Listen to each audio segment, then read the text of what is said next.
Police মৃতদেহ উদ্ধার করতে এসে আঁতকে উঠল। পুলিশ মৃতদেহ উদ্ধার করতে এসে আঁতকে ওঠেন কারণ দেহটি জীবিত রয়েছে। শুক্রবার ঘটনাটি ঘটেছে পুরাতন মালদার নারায়ণপুরের জাতীয় সড়কের ধারে একটি পুকুরে। এক যুবকের ভাসমান দেহ পুকুরে দেখতে পেয়ে এলাকায় চাঞ্চল্য ছড়িয়ে পড়ে এবং স্থানীয় লোকজন মৃত ভাসমান দেহ দেখতে ভিড় জমায় পুকুর পাড়ে। প্রায় 1.5 ঘন্টা ধরে ওই যুবক ভাসতে থাকে পুকুরের জলে। ঘটনার খবর পেয়ে ছুটে আসে মালদা থানার পুলিশ। শুধু তাই নয়, দেহ উদ্ধার করার জন্য সাথে নিয়ে আসে হরিজনকে। কিন্তু দেহ উদ্ধার করতে গিয়ে আঁতকে ওঠেন পুলিশ, কারণ ওই যুবকের দেহটি মৃত নয়, জীবিত রয়েছে। উদ্ধারের পর ওই যুবককে জীবিত দেখে স্থানীয় লোকজন অবাক হয়ে যান। কি করে 1.5 থেকে 2 ঘন্টা পুকুরের জলের মধ্যে বেঁচে থাকলো ওই যুবক? যদিও ওই যুবকের কোনো পরিচয় পাওয়া যায়নি, তবে এলাকাবাসীর ধারণা সম্ভবত মানসিক ভারসাম্য কিংবা মাদকাসক্ত থাকতে পারে ওই যুবক। উদ্ধারের পর ওই যুবক সকলের চোখে ফাঁকি দিয়ে পালিয়ে যেতে সক্ষম হয়। ব্যুরো রিপোর্ট, দিনরাত স্টার নিউজ।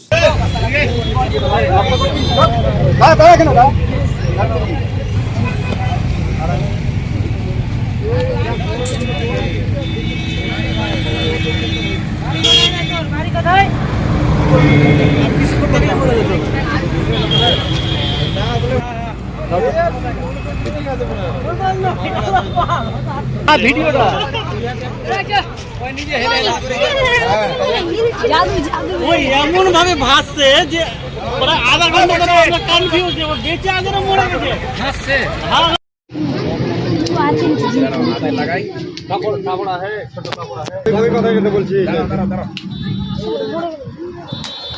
কি দেখলি তখন? একটু জল পুরো শান্ত হয়ে আছে তোমরা। আরে জানা রে বাবু, মানে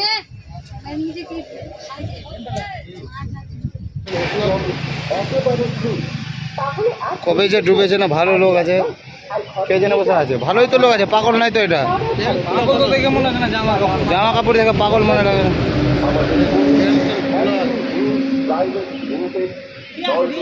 ভালো লোক আছে কিন্তু, বুঝতে পারলা, ভালো লোক আছে কিন্তু। তোমরা জানো না, আমাকে একজন ফোন করে বললো একজনকে ডুবে আছে। এখানে হয়েছিল যে একটা লোক মানে ভেসেছিল, মানে বুঝে যাচ্ছিল না যে ও মানে বেঁচে আছে না মারা গেছে। আচ্ছা। তারপরে ওকে পুলিশ প্রশাসনের দ্বারাই তোলা হলো, তারপরে উঠে দিয়ে আবার ডাইরেক্ট চলে আসতো, তার মানে বেঁচে ছিল। আর আমরা কনফিউজে পড়ে আছি যে ও মরে গেছে না বেঁচে আছে। এটাই হচ্ছে ঘটনার খবরে পুলিশে চলে এসেছিল। হ্যাঁ, সঙ্গে সঙ্গে চলে এসেছে। কি মনে হলো লোকটাকে দেখে? মনে হচ্ছে যে ও নেশা করেছিল, পায়খানা টায়খানা করার জন্য, জল খরচ করার জন্য গেছিল, ওই উল্টে পড়ে গেছে তো ভেসে থেকে গেছে। চিত হয়েছিল কি? শীত হয়েছিল। পুরো আশ্চর্যজনক কথা। কি নাম আপনার? আমার নাম হচ্ছে ইব্রাহিম। আর এই জায়গাটার নাম কি? এই জায়গাটার নাম হচ্ছে তোমার নারায়ণপুর।